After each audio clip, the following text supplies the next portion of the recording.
What the haters talking about?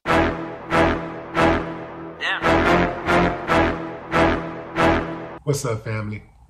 I want you to pay close attention because what I'm about to say could save your life or someone you know. Life is about ups and downs. The ability to bounce back from a bad situation is a survival instinct that not everyone is equipped with.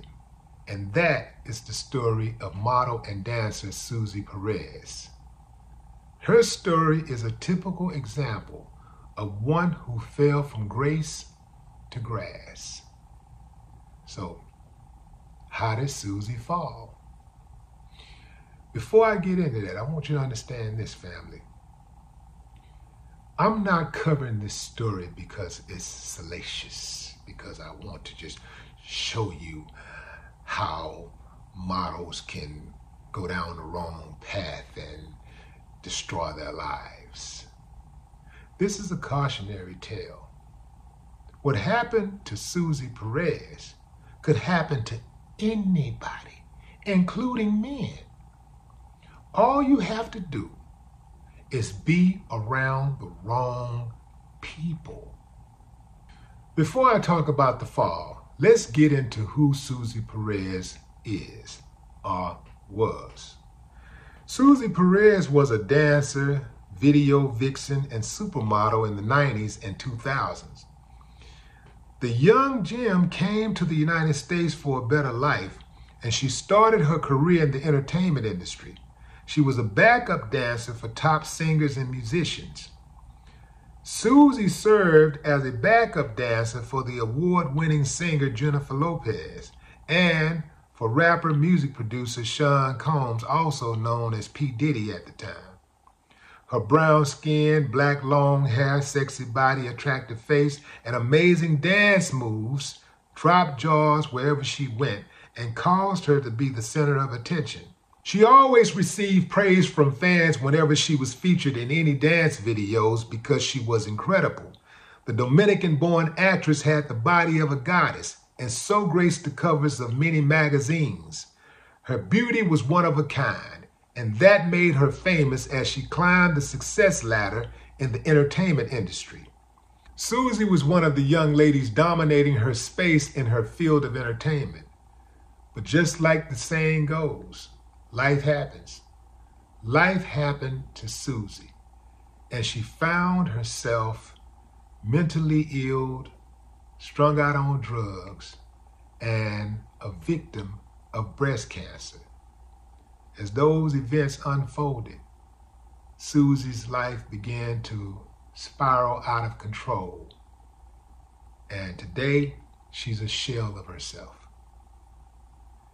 This could happen to anybody, but what triggered it? Many insiders say it all started when Suzy signed a contract with an Italian mafia-owned model agency. That was it. They say that these guys raped her, tortured her, drugged her, did her bad. They say that they did it until her contract expired.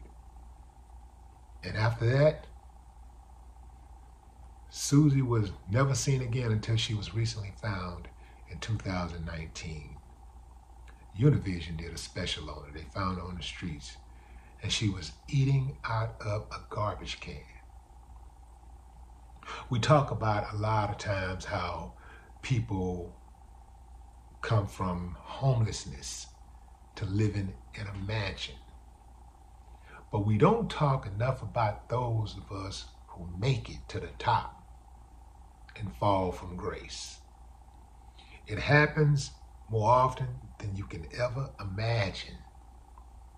There are so many homeless people who were celebrities or who were rich or who just had good families, come from good families, who come from good environments, went to good schools, but ended up on the streets, strung out on drugs, exploited for sex.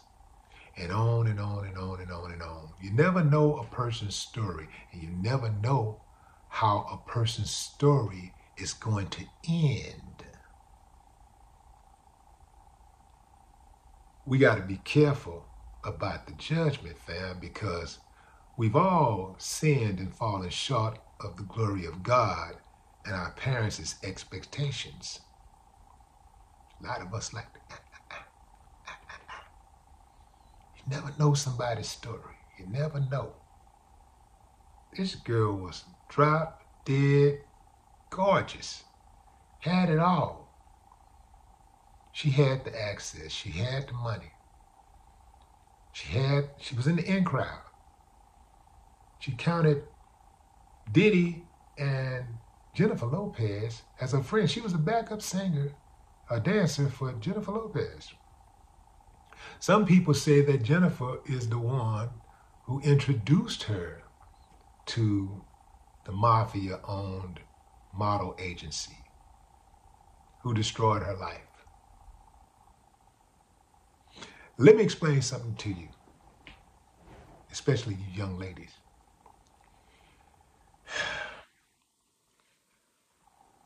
There is like a thing. This is a thing. There's guys out there who will meet you and they seem like cool dudes. Maybe you end up in a relationship with them or whatever, or they your friend.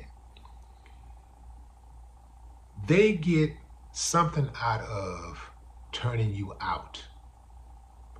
They like to take a pretty girl and flip her.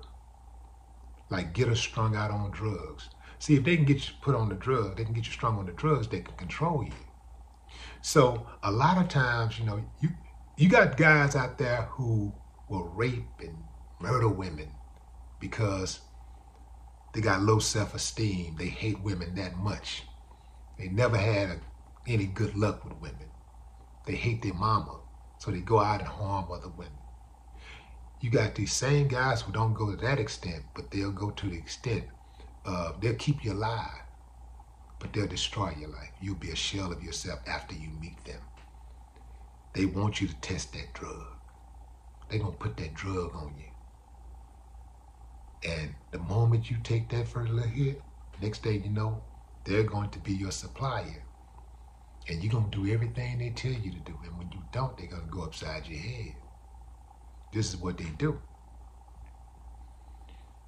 This is what happened to Natalie Cole. A friend of mine, older dude from the streets, who lives in Houston, been around, big time dude. He knew Natalie Cole personally, and he knew the people who turned her out. And he told me the story. And it was corroborated in public documents. Yeah, that's what happened. Yeah. Guy that she met, they got into a relationship, he got on them drugs. And next thing you know, Natalie Cole was selling her body for drugs. Natalie Cole. You think it can't happen to you? Happened to Suzy Perez. You think it can't happen to you? There are young girls who remind me of this song all the time. I hear this song called Girls Just Want to Have Fun. Girls want to have fun. That is a true song. Girls just want to have fun. But oftentimes when girls are trying to have fun, they throw caution to the wind, especially when they get in environments where people have access to money, celebrity. They have options. They throw caution to the wind and they want to be in so bad. They just do what they see being done. And oftentimes it's women who bring them into the fold. Yes, right. It's women who are used to bring these women in, because a woman will drop her guards around a woman. And that older chick or that chick that know a little bit more than what you know, who's already in, is telling you, this is how you get in. Oh, this is what he likes. This is what you got to do. Oh, girl, you acting scared. You being a square. You being a poly purebred. You ain't going to get nowhere like that. So you hit it. You do it. Next thing you know, you're not yourself. Same thing with dudes. You got dudes that want to get in. They want to be in the in crowd. They go into that room. Next thing you know, they come out walking loose. Yeah. It happens. This is how people control you. Drugs and money. You want to control somebody, put some drugs up in them. Dangle that bag. And most people will allow you to control them. Most people, well, they won't have a choice because they're out of their mind. They're literally out of their mind. They're not thinking for themselves. The drugs are thinking for them. You know, the greed, the hopes of living their dream is thinking for them. So they're not in their right mind. This is why it is very important for you to pick your friends carefully. You got to be so good at picking your friends that your friends have to be good at picking friends. I hope Suzy Perez gets the help she needs. She has a son out there. She has family who tried to get her straight. They got her help, and the son hopped on live and said, yo, thank you for your help. Thank you for all the support you've given my mom. But my mom is using that money for drugs. She's spending it all on drugs. Suzy had a IG account for a moment, and she was posting, and then she made it private and she stopped posting. So nobody really knows where she is. She's in her 40s. Her exact age is not known. She hasn't said, I mean, to be such a public figure, she's managed to keep a lot of her personal business to herself, which actually hinders people from being able to locate her and give her help. But I wish her the best. I hope that somehow, some way, she can make it back. And to the rest of you, family, it's help out there, you know? If you want the help, there's plenty of help out there, but you know how the old saying goes, fam. You can't help somebody who don't want to help themselves. Y'all be careful out there, family. No more talk. What the haters talking about?